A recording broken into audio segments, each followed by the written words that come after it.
இந்த செய்தியை வழங்குபவர்கள் Ravi Colours. Kurti, tops, cotton pant, leggings, shawl, kids wears மற்றும் நைட்டிகள், பெண்கள் மற்றும் ஆண்களின் உள்ளாடைகளுக்கு என்றே ஒரு பிரத்யேக showroom. Ravi Colours, Raja theatre signal அருகில், நேரு வீதி, புதுச்சேரி. வணக்கம். முக்கிய செய்திகள். புதுச்சேரியில் நடைபெற்ற இந்தியா கூட்டணி கட்சி கூட்டத்தில் தலைவர் மல்லிகார்ஜுன் கார்கே வருவதற்குள் கலைந்து சென்ற பொதுமக்கள் கூட்டம். பதட்டம் அடைந்த காங்கிரஸ் கூட்டணி கட்சி தலைவர்கள். புதுச்சேரி மற்றும் காரைக்காலில் அமலுக்கு வந்த மீன்பிடி தடைக்காலம். படகுகள் மற்றும் மீன்பிடி சாதனங்களை சரி செய்யும் பணியில் மீனவர்கள் தீவிரம். கூட்டமாக குறிவைத்து சிறுவனை விடாமல் துரத்தி தாக்கிய செங்குலவிகள். நடு ரோட்டில் நாலாபுறமும் சிதறி ஓடிய பொதுமக்கள். புதுச்சேரி காமாட்சியம்மன் கோவிலில் கிண்ணிரத பிரம்மோற்சவ விழா. கொடியேற்றத்தில் கலந்து கொண்ட ஏராளமான பக்தர்கள். இனி விரிவான செய்திகள். அகில இந்திய காங்கிரஸ் கட்சி தலைவர் மல்லிகார்ஜுன் கார்கே புதுச்சேரிக்கு வருவதற்குள் பிரச்சார பொதுக்கூட்டத்தில் பொதுமக்கள் கலைந்து சென்றது அக்கட்சியினரிடையே பதட்டத்தை ஏற்படுத்தியுள்ளது. புதுச்சேரியில் பாராளுமன்ற தேர்தல் வருகின்ற 19ஆம் தேதி நடைபெறவுள்ளது. இதனைத் தொடர்ந்து அனைத்து அரசியல் கட்சிகளும் தங்களது வேட்பாளர்களை ஆதரித்து பிரச்சாரத்தில் ஈடுபட்டு வருகின்றனர். மேலும் அனைத்து கட்சிகளின் தலைவர்களும் பிரபலங்களும் தங்களது ஆதரவாளர்களை ஆதரித்து பிரச்சாரத்தில் ஈடுபடுவதற்காக புதுச்சேரி வர துவங்கியுள்ளனர். இந்நிலையில் புதுச்சேரி நாடாளுமன்ற தொகுதி காங்கிரஸ் வேட்பாளர் வைத்திலிங்கத்தை ஆதரித்து அகில இந்திய காங்கிரஸ் தலைவர் மல்லிகார்ஜுன் கார்கே 15ஆம் தேதி தட்டாஞ்சாவடி ஒழுங்குமுறை விற்பனை கூடத்தில் நடைபெறும் பிரச்சார பொதுக்கூட்டத்தில் பங்கேற்பதாக இருந்தது. இதனைத் தொடர்ந்து பொதுக்கூட்டத்திற்காக போடப்பட்டிருந்த மேடையில் இந்தியா கூட்டணி கட்சி தலைவர்கள் பொதுமக்களிடம் வாக்கு சேகரிக்கும் விதமாக பேசிக் கொண்டிருந்தனர். அப்பொழுது வெயிலின் தாக்கம் அதிகரித்ததால் பொதுமக்கள் பலர் அங்கிருந்து கலைந்து சென்றனர். இதனால் பல இருக்கைகள் காலியாகவே காணப்பட்டது. மேலும் அகில இந்திய காங்கிரஸ் தலைவர் வருவதற்குள் கூட்டம் கலைந்து சென்றது அக்கட்சியினரிடையே பதட்டத்தை ஏற்படுத்தியது குறிப்பிடத்தக்கது. மீன்பிடி தடைக்காலம் அமலுக்கு வந்ததால் புதுச்சேரி மற்றும் காரைக்காலில் 40,000 மீனவர்கள் கடலுக்கு மீன்பிடிக்க செல்லவில்லை. கடல் ஆராய்ச்சியாளர்கள் ஆய்வின்படி ஏப்ரல் 15ஆம் தேதி முதல் ஜூன் 14ஆம் தேதி வரை மீன்களின் இனப்பெருக்க காலமாகும்.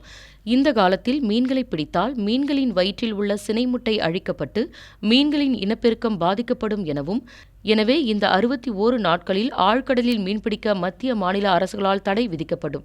அதன்படி மீன்பிடி தடைக்காலம் 14ஆம் தேதி முதல் அமலுக்கு வந்ததைத் தொடர்ந்து புதுச்சேரியில் 30,000க்கும் மேற்பட்ட மீனவர்கள் கடலுக்கு செல்லவில்லை.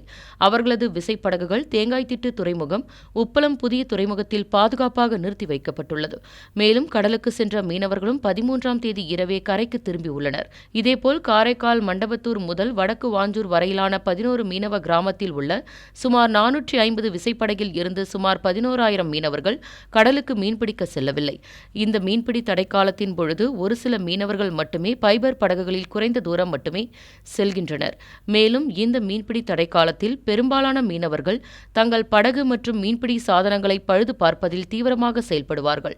அந்த வகையில் புதுச்சேரி தேங்காய்திட்டு துறைமுகம் மற்றும் காரைக்கால் துறைமுகங்களில் மீனவர்கள் தங்களது படகுகள் மற்றும் வலைகளை சீரமைக்கும் பணியில் மும்முரமாக ஈடுபட்டு வருகின்றனர்.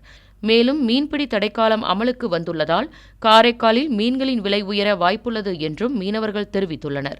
புதுச்சேரி காமராஜர் தொகுதிக்குட்பட்ட 45 அடி சாலையில் திடீரென எங்கிருந்தோ வந்த செங்குலவிகள் சிறுவனை தாக்கியதால் அப்பகுதியில் பரபரப்பு ஏற்பட்டது. தமிழகம் மற்றும் புதுச்சேரியில் வெயிலின் தாக்கம் நாளுக்கு நாள் அதிகரித்து வருகின்றது.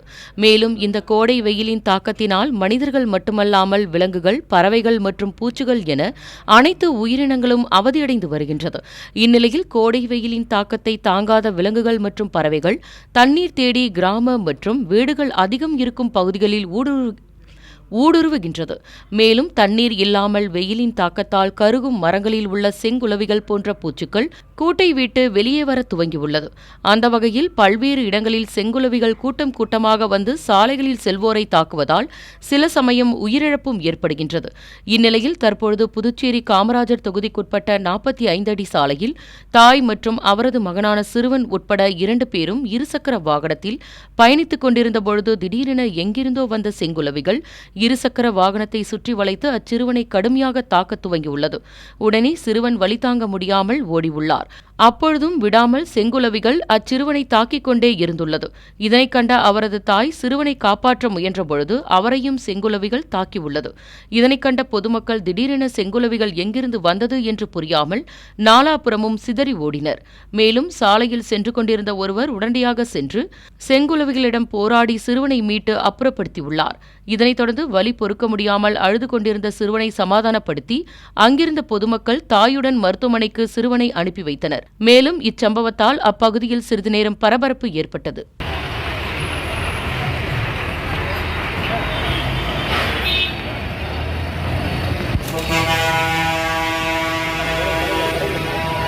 புதுச்சேரி பாரதி வீதியில் அமைந்துள்ள காமாட்சியம்மன் கோவிலில் கிண்ணி ரத பிரம்மோற்சவத்தை ஒட்டி கொடியேற்றத்துடன் விழா துவங்கியது. புதுச்சேரியில் பிரசித்தி பெற்ற பாரதி வீதியில் அமைந்துள்ள காமாட்சியம்மன் கோவிலில் ஒவ்வொரு ஆண்டும் பிரம்மோற்சவ விழா வெகு விமரிசையாக நடைபெறுவது வழக்கம்.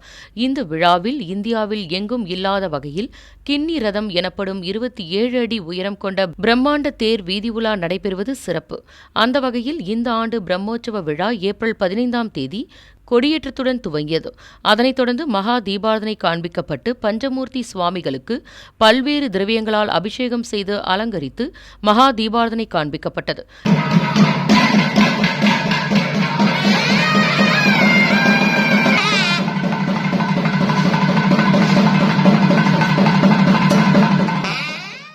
இந்த விழாவில் முக்கிய நிகழ்ச்சியான கிண்ணிரதம் பஞ்சமூர்த்தி சுவாமிகள் புறப்பாடு ஏப்ரல் மாதம் 23ஆம் தேதி காலை வெகு விமரிசையாக நடைபெறவுள்ளது. அதனைத் தொடர்ந்து 26ஆம் தேதி ஊஞ்சல் உற்சவத்துடன் விழா நிறைவு பெறுகிறது. இதற்கான ஏற்பாடுகளை அறங்காவலர் குழு தலைவர் குமரன், உபத்தலைவர் சுந்தரம், செயலாளர் அசோக்குமார், பொருளாளர் கிருஷ்ணராஜ், 5 வகுப்பு நாட்டாமைக்காரர்கள் மற்றும் ஆலய அர்ச்சகர் நீலகண்ட குருக்கள் ஆகியோர் வெகு விமரிசையாக செய்து வருகின்றனர். புதுச்சேரி ராஜீவ்காந்தி சிக்னல் அருகே திறந்து கிடக்கும் கழிவுநீர் வாய்க்காலால் விபத்து ஏற்படும் அபாயம் ஏற்பட்டுள்ளதாக சமூக ஆர்வலர்கள் வேதனை தெரிவித்துள்ளனர். புதுச்சேரி ராஜீவ்காந்தி சிக்னல் பகுதி கிழக்கு கடற்கரை சாலை, திண்டிவனம் பைபாஸ் சாலை, வழுதாவூர் சாலை, கடற்கரை நோக்கி சாலை, 100 அடி ரோடு என 5 சாலைகள் பிரியும் இடமாக உள்ளது. இந்த பகுதியில் வழுதாவூர் சாலை, திண்டிவனம் பைபாஸ் சாலையில் செல்லும் பேருந்துகள் இடதுபுறமாக திரும்பி செல்லும் வகையில் உள்ளது. இங்கு சிக்னலும் அமைக்கப்பட்டுள்ளது. இந்த பகுதியில் பிரபல தனியார் உணவகத்தின் காம்பவுண்ட் சுவரை ஒட்டி கழிவுநீர் வாய்க்கால் உள்ளது. இந்த வாய்க்காலில் பக்கவாட்டு சுவர்கள் சேதமடைந்த நிலையில் புதிதாக கட்ட நடவடிக்கை எடுக்கப்பட்டுள்ளது. இதற்காக கழிவுநீர் வாய்க்காலின் மேல் போடப்பட்டிருந்த சிமெண்ட் ஸ்லாபுகள் அகற்றப்பட்டு பக்கவாடு சுவர்களும் அகற்றப்பட்டுள்ளது. மேலும் அங்கு போதிய தடுப்புகள் அமைக்கப்படாமல் வாய்க்கால் திறந்த நிலையிலேயே உள்ளது. மிகவும் குறுகிய அந்த பகுதியில் கனரக வாகனங்களின் போக்குவரத்து அதிக அளவில் உள்ளது. மேலும் எந்த நேரமும் நெரிசலாக காணப்படும் அப்பகுதியில் வாகனங்கள் கழிவுநீர் வாய்க்காலில் இறங்கி சிக்கிக்கொள்ளும் ஆபத்தும் ஏற்பட்டுள்ளது. எனவே இந்த வாய்க்கால் பணியை விரைவாக முடிக்க நடவடிக்கை எடுக்க வேண்டும் எனவும், அசம்பாவிதங்கள் ஏதும் நிகழும் முன்பாக இதற்கு நடவடிக்கை எடுக்க வேண்டும் என்று பொதுமக்கள் மத்தியில் எதிர்பார்ப்புகள் எழுந்துள்ளது. மிஷின் வீதியில் பொதுப்பணித்துறை தோண்டிய பள்ளத்தில் சிமெண்ட் ஸ்லாப் மீது பைக் மோதிய விபத்தில் வாலிபர் ஒருவர் சம்பவ இடத்திலேயே பரிதாபமாக உயிரிழந்துள்ளார். புதுச்சேரி முத்தியால்பேட்டை வ.உ.சி. நகர் காமராஜர் வீதியை சேர்ந்தவர் வெங்கடேசன். கிராஃபிக் டிசைனரான இவர் 13ஆம் தேதி இரவு புதுச்சேரி நகரப்பகுதிக்கு வந்துவிட்டு மீண்டும் தனது இருசக்கர வாகனத்தில் வீடு திரும்பியுள்ளார். அப்பொழுது நள்ளிரவு 2 மணிக்கு மிஷின் வீதி வழியாக தெற்கில் இருந்து வடக்கு நோக்கி சென்றுள்ளார். இந்நிலையில் கல்வே கல்லூரி அருகே காமாட்சியம்மன் கோவில் வீதி சந்திப்பில் சாலையின் குறுக்கே கழிவுநீர் மற்றும் வடிகால் வாய்க்கால் பணிக்காக அதன் மீது இருந்த ஸ்லாபுகள் எடுக்கப்பட்டு சாலையில் குவித்து வைக்கப்பட்டு சாலை மூடாமல் இருந்துள்ளது. மேலும் அப்பகுதியில் மின் விளக்குகளும் எரியாமல் இருண்டு கிடந்துள்ளது. இந்நிலையில் பைக்கில் வந்த வெங்கடேசன் சாலையில் கிடந்த ஸ்லாப் கற்கள் மீது மோதி சம்பவ இடத்திலேயே பரிதாபமாக உயிரிழந்துள்ளார். மேலும் போக்குவரத்து கிழக்கு பிரிவு காவலர்கள் வெங்கடேசன் தானே கீழே விழுந்து உயிரிழந்ததாக வழக்கு பதிவு செய்து விசாரணை மேற்கொண்டு வருகின்றனர். மேலும் கடந்த சில நாட்களுக்கு முன்பு தேங்காய்திட்டு வசந்தம் நகரில் வாய்க்கால் தூர்வாரும் பணியின் பொழுது மின்துறை மதில் சுவர் இடிந்து விழுந்து 5 தொழிலாளர்கள் பரிதாபமாக உயிரிழந்தனர். மேலும் கட்டுமான பணிகளை மேற்கொள்ளும் பொழுது அதற்கான முன்னெச்சரிக்கை நடவடிக்கைகள் மேற்கொள்ளப்படுகிறதா என்பதை அதிகாரிகள் கண்டு கொள்ளாததால் இதுபோன்ற உயிரிழப்புகள் தொடர்கதியாகியுள்ளது என்று சமூக ஆர்வலர்களும் பொதுமக்களும் வேதனை தெரிவித்து வருகின்றனர். புதுச்சேரி ஏம்பலம் கிராமத்தில் உள்ள தேச மாரியம்மன் ஆலயத்தில் சாகை வார்த்தல் திருவிழா மிக சிறப்பாக நடைபெற்றது. வெள்ளியனூர் அடுத்த ஏம்பலம் கிராமத்தில் உள்ள தேச மாரியம்மன் ஆலயத்தில் 32ஆம் ஆண்டு சித்திரை பெருவிழா நடைபெற்றது. முன்னதாக காலை 7 மணிக்கு அம்மனுக்கு சிறப்பு அபிஷேக ஆராதனைகள் நடைபெற்றது.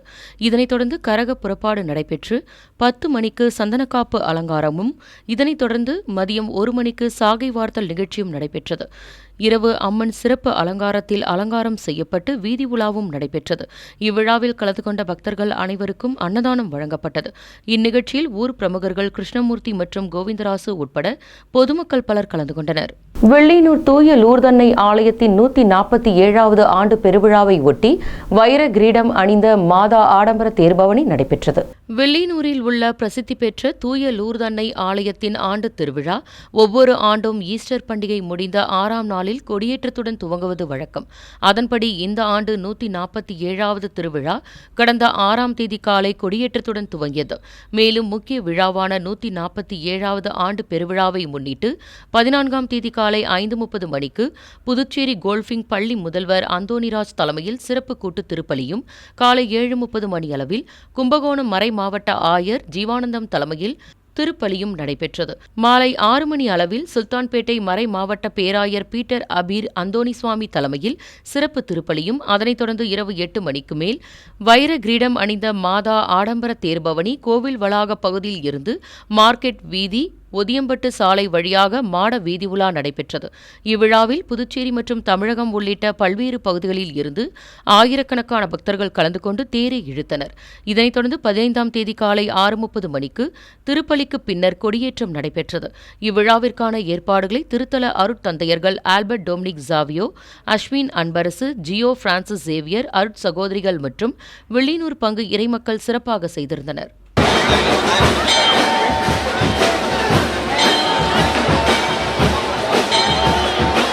விழுப்புரம் மாவட்டம் மரக்காணத்தில் உள்ள சாந்த சுரூப ஆஞ்சநேயர் கோவிலில் லட்சதீப விழா சிறப்பாக நடைபெற்றது. விழுப்புரம் மாவட்டம் மரக்காணம் பேருந்து நிலையம் அருகில் அமைந்துள்ளது பிரசித்தி பெற்ற சாந்த சுரூப ஆஞ்சநேயர் கோவில்.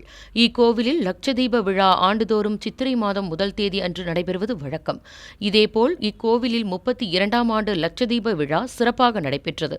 இந்நிகழ்ச்சியை முன்னிட்டு காலை 8 மணி முதல் வரதராஜ பெருமாள் அலங்கார திருமஞ்சனம் உள்ளிட்ட சிறப்பு ஆராதனைகள் நடைபெற்றது. இதனைத் தொடர்ந்து ஆஞ்சநேயர் சுவாமிக்கு அலங்கார திருமஞ்சனம், சந்தன காப்பு, வடைமாலை அணிவித்தல், வெற்றிலை மாலை அணிவித்தல் உட்பட பல்வேறு சிறப்பு அபிஷேகங்கள் ஆராதனையும் நடைபெற்றது.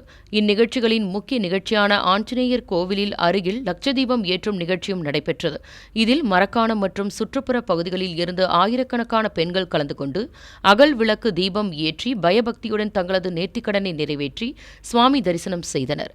இந்நிகழ்ச்சிக்கான அனைத்து ஏற்பாடுகளையும் கோவில் நிர்வாகத்தினர் மற்றும் விழா குழுவினர் செய்திருந்தனர்.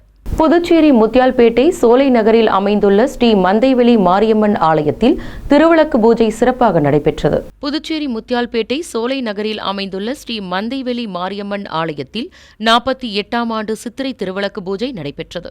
முன்னதாக அம்மனுக்கு சிறப்பு அபிஷேகமும் அலங்காரமும் செய்யப்பட்டு மாலை அணிவித்து சிறப்பு பூஜை நடைபெற்றது.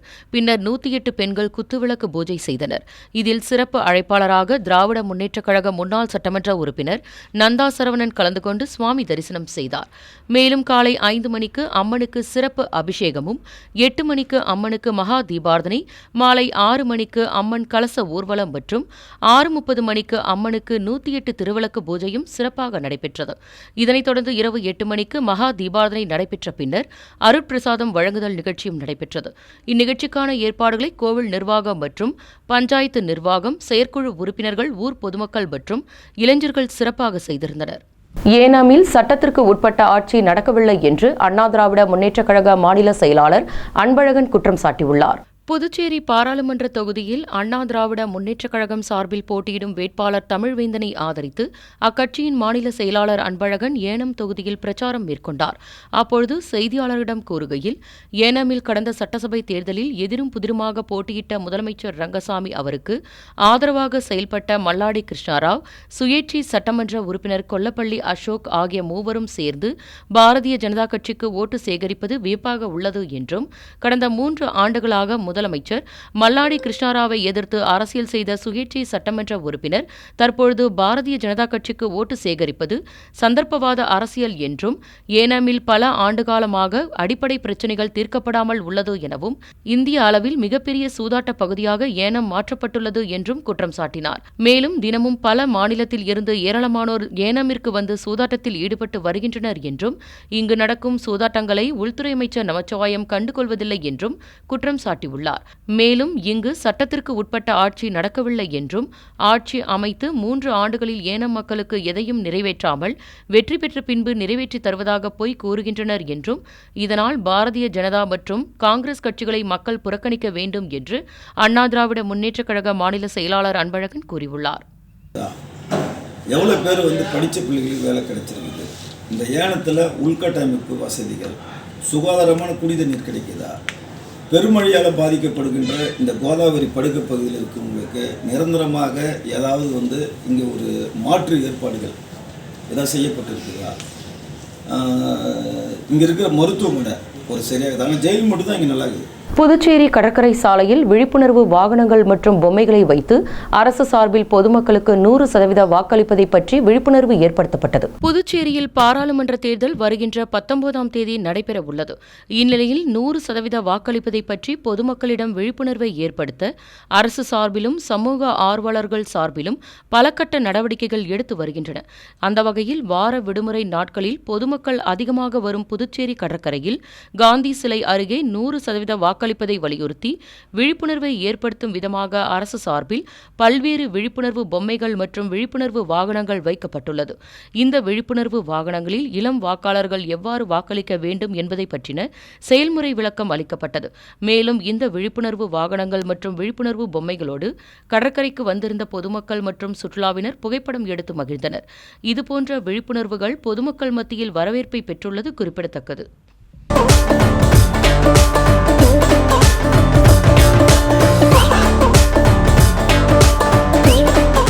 அரசியல்ல இதெல்லாம் சாதாரணமாப்பா. அடுத்து வருவது புதுச்சேரியின் இன்றைய பெட்ரோல் மற்றும் டீசல் விலை நிலவரம். சர்வதேச சந்தையில் கச்சா எண்ணெயின் விலை நிர்ணயத்திற்கு ஏற்ப நாள்தோறும் பெட்ரோல் மற்றும் டீசல் விலை மாற்றி அமைக்கப்பட்டு விற்பனையாகி வருகின்றது. அதன்படி புதுச்சேரியில் 1 லிட்டர் பெட்ரோல் 94 ரூபாய் 23 காசுகளுக்கும், டீசல் 1 லிட்டர் 84 ரூபாய் 43 காசுகளுக்கும் விற்பனை செய்யப்பட்டு வருகிறது. இனி வருவது புதுச்சேரியின் இன்றைய தங்கம் மற்றும் வெள்ளி விலை நிலவரம். இன்றைய தங்கம் வெள்ளி விலை விவரம். புதுவையில் இன்றைய தங்கம் வெள்ளி விலை விவரம் வழங்குபவர்கள் முத்து கோல்ட் ஹவுஸ், பாண்டிச்சேரி. தங்கம் 1 கிராம் 6705 ரூபாய். இன்றைய தங்கம் வெள்ளி விலை விவரம். வெள்ளி 10 கிராம் 885 ரூபாய்.